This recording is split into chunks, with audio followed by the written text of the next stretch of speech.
Hi and welcome to another Hopper video for 6502, and we're talking about this MECB board here, the Minimalist Europe Card Bus board from DigiCool Things. A kit you can buy.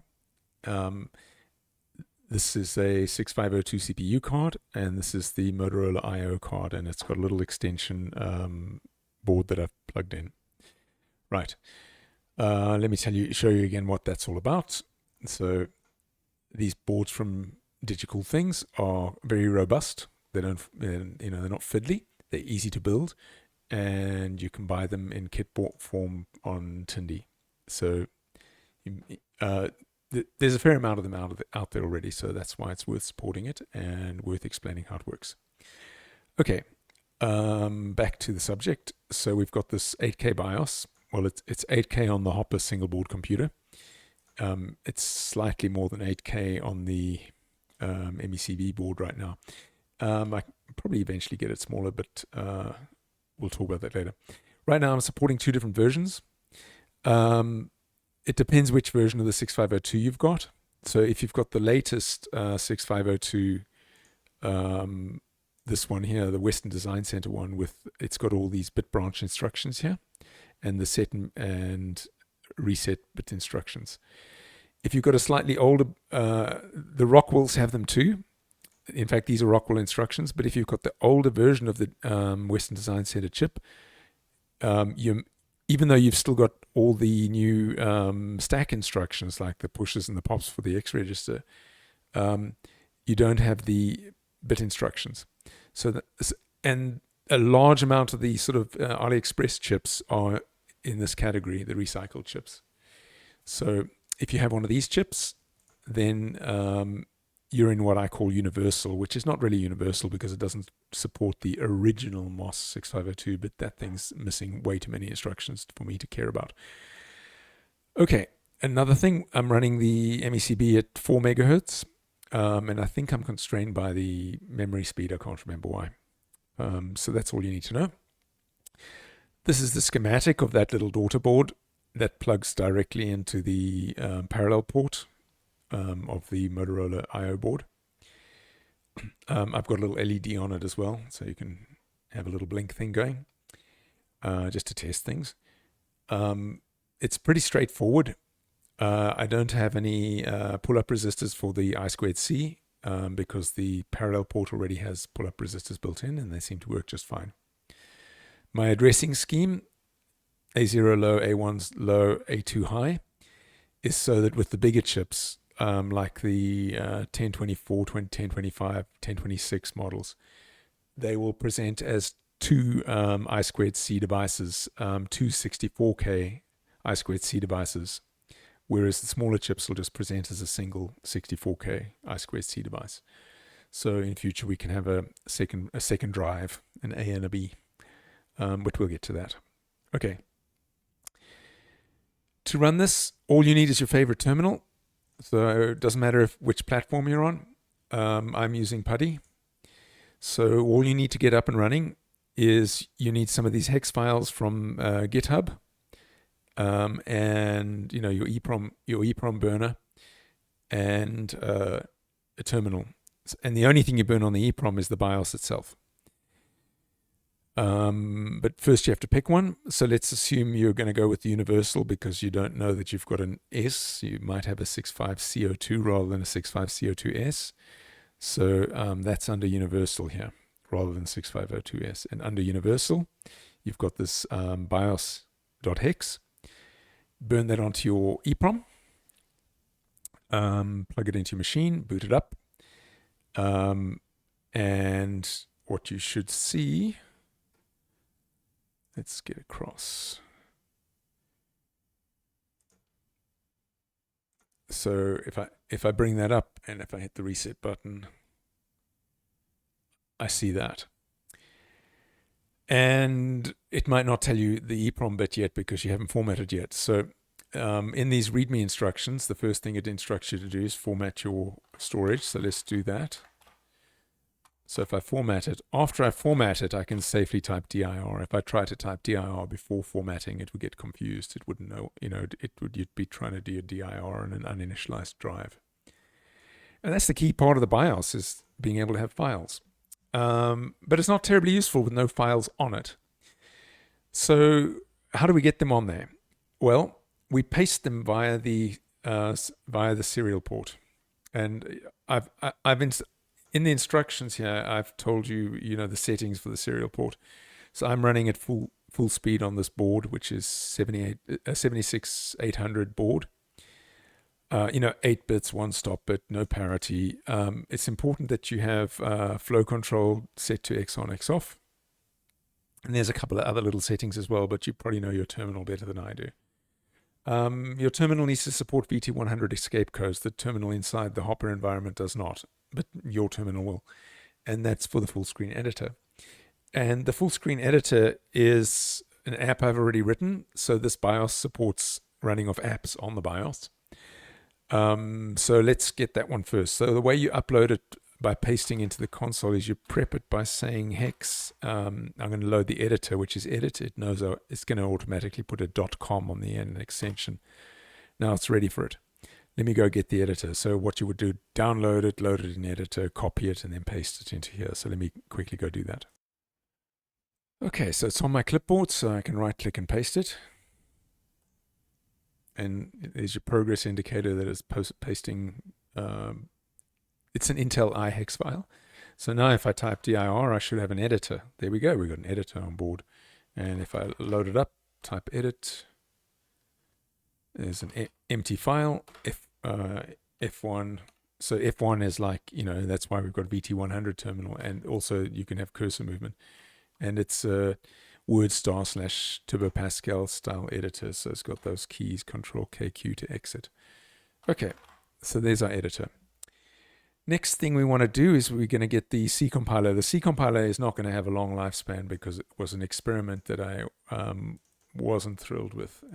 So I'm going to replace it with the new development environment I'm working on. But in the meantime, let's go hex cc and paste it. Right.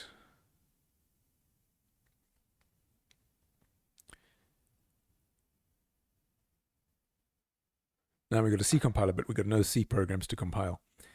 So if you go elsewhere in the repo under applets, there's a folder called applets here. And under applets under C, there must be there's some tools. So let's do this one. So we can just copy this file. And then if I say edit here, and I just paste it into the editor. So I right click and paste it into the editor. It's very, very slow because every character is, updating the entire screen. This is going across a serial port, all the updates to the screen and updating the cursor out here. So I'll pause it and I'll come back when it's finished, because we only have to do this once. Okay, we're getting to the end of it. So it's getting to the last few lines. And then you'll see why I uploaded this program first. There we go. So in this editor, Control KD will save it, and I'm going to save it as capture .c and exit. So that was a save and exit. If you look at the help F1, it'll give you all the shortcut keys. Anyway, so now I can run the C compiler, and I've got something to compile. So let's compile that. It automatically assumes I'm in .c is the file extension. And there we go. So now if we go dir, we've got capture.com. And I'll show you what we do with it now. So now what we can do is we can go capture, and we can say, let's say we want to capture another file called type.c, right? Like that. And now it's waiting. So now I go to, also on GitHub, I just go here and I copy type.c. And I just right click to paste that in, Control Z to finish it. And now I can compile type.c. So that now that we've got capture, we don't need to use the editor as our way of capturing a file. And what does type do? Well, type space type.c does exactly what you think it should. Types out the source. So if I can type out capture.c. All right. And while we're in the mood, let's do one more. So let's capture hex dump.c. You'll never guess what that does. Okay, so here's some source code for hex dump. We'll copy that.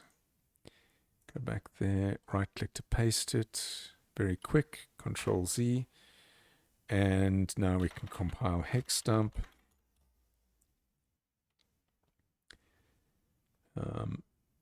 Yeah. So all this development being done on the machine itself. So the C compiler is running on the 6502 machine. So now we can go hex dump type.com, and it'll type hex dump the binary of what type.com compiled to. And again, you can have a look at hexdump.c to see how it works. So the C compiler works for these kinds of small C programs, but you can see from the memory here, it only has 13K remaining when it was compiling hexdump. So it can't compile very big programs because there just isn't that much memory, especially on only a 48K machine. Anyhow, so the C compiler is not something I'm going to pursue and refine, although it is pretty cool little C compiler, and it makes pretty fast code. The next part of where I'm heading with this BIOS is I'm creating another set of development tools for it, and let's have a look at those. So there's the virtual machine assembler and the virtual machine itself. So that's VASM and VASM hex. So let's download these two and get them both across.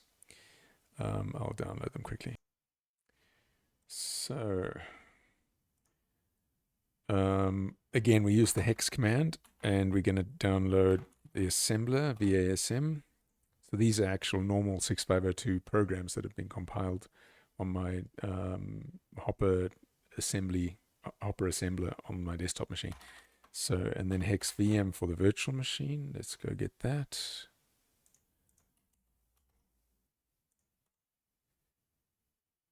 Right. So now I've got two more tools. I've got vasm.com and VM, which will run whatever I bring across. So now we can use capture to go and capture some of those samples. Let's go, and that's under the VM project. There's some samples in here. So let's just start with the hello world of VASM. It's my own little, trying to make the most efficient virtual machine possible on a 6502 with several constraints that make it work. So capture HELLO and VMA is the source extension for this virtual machine type. So if we say type hello.vma, that's what it looks like. So the program looks like that. There's opcodes here. Push the start of the string. There's a string in my data section. Pop it into the string argument to be passed to a system call, and then just call print string and then stop. And halt doesn't really halt. It exits this and returns to the BIOS. So if I can compile it, did I already compile it? No, maybe not. Compile. So assemble it with the virtual machine assembler, and then I can just run it by just typing hello. And there it is, hello world. Oh, not, let's try dir. So the VMA compiled to the bin, and you can see it's much smaller than, say, type.com, which is 500 bytes. This hello world is only 30 bytes. So yeah, you can hex dump hello.bin. So there it is. So it's got a little signature in the front of it and all that. Let's do blink, since we've got an LED. It's not visible to the camera, but I can fix that. So capture blink.vma and go and get it onto my clipboard. Again, I'm just copying this from Just hitting the copy button here in for Blink in GitHub. Come back here, enter, right click to paste. Well, that's right click's my paste key in my terminal. So it's almost 2K of code, Vasm Blink, and then run Blink. And I might have to make this visible by turning it so that you can see that there's actually a little LED blinking over here. Right, so that's the little LED on my expansion board. Terribly small over here on the screen. But anyway, maybe I should switch so you can see it. How's that? There's your LEDs blinking away. Yeah. And yeah, I think that's enough in terms of showing you how you get stuff onto the machine and how you get it up and running. And I intend to continue working on this VMA toolchain, so to write more, because right now it's very assembler formatty, you know. So if we type blink.vma, it's these virtual machine opcodes, and it is incredibly fast. Benchmarked it against native C and against, my C compiler and against native assembler, and it's only about 50% slower than the C compiler's output, and the C compiler's output is pretty fast. Yeah, so I'm very happy with it. So yeah, I'll make some more tools and make a language that's easier to work in. You know, something like I love languages, so we'll do a basic, we'll do a fourth, we'll see what comes next. Right. Thanks for watching, and go and get one of these MECBs if you don't already own one. Easy to build and easy to get stuff up and running. Yeah, and Greg's got a forum where people get together and discuss issues and solve problems and make things work. Yeah, thank you for watching. Cheers.